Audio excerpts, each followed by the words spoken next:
From Washington, this is VOA News.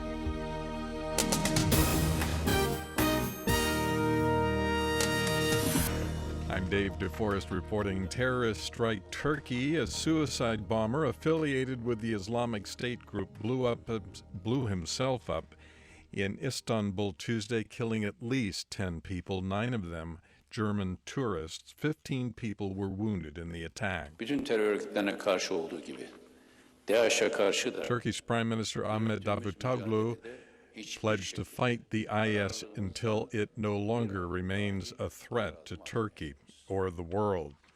The crew of 2 small U.S. Navy vessels are being held by Iran, but Pentagon officials say Iran has assured them that the crew and the boats will be promptly returned. A senior U.S. official says 10 U.S. sailors were aboard 2 boats traveling in the Persian Gulf near Farsi Island when the U.S. lost contact with them.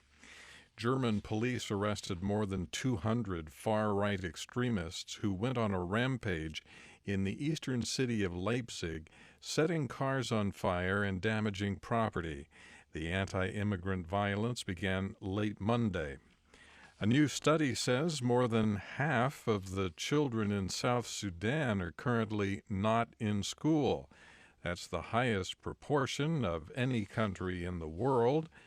The United Nations Children's Fund said Tuesday 51% of children between the ages of 6 and 15 in South Sudan are not being educated.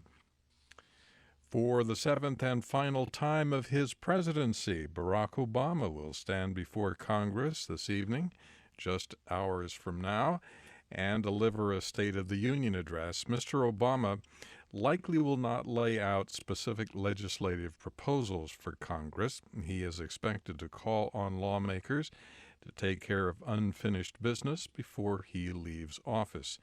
You can hear the address live on our website, voanews.com. This is VOA News.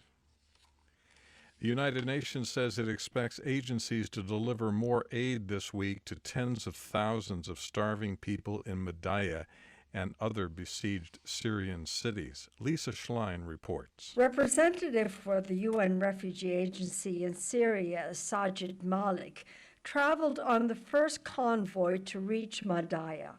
By telephone from Damascus, he describes his horror at seeing so many starving people fighting for survival in the freezing cold. Very frail, very weak. You could see that they're malnourished, not only the kids, but also young and the youth that were around the trucks that we were offloading. Malik is calling for the sieges on Madaya and other hard-to-reach places in Syria to be lifted.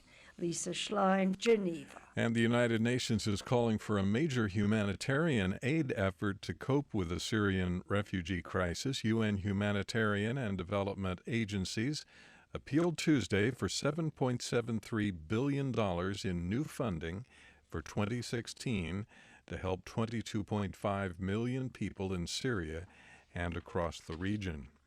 Iraq's prime minister vowed Tuesday to press forward with the fight against Islamic State extremists. He toured the wreckage of a Baghdad shopping mall hit by suicide bombers the day earlier.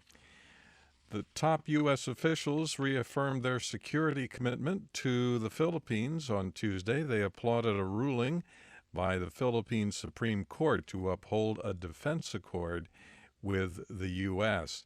Secretary of State John Kerry and Defense Secretary Ash Carter met with Filipino Secretary of Foreign Affairs Alberto de Rosario and Defense Secretary Voltaire Gazmin in Washington for a second so-called 2+2 talks on revitalizing the alliance between the U.S. and the Philippines. The U.S. House of Representatives voted overwhelmingly Tuesday to accept a sanctions bill that would block North Korea's access to hard currency. Republican House Foreign Affairs Committee Chairman Ed Royce sponsored the bill, which is seen as a response to North Korea's announced last week that it had conducted a fourth nuclear test. U.S. President Barack Obama proclaimed Monday that South Africa has until March 15th to allow U.S. poultry into the country or lose duty-free access for its farming exports under the African Growth and Opportunity Act.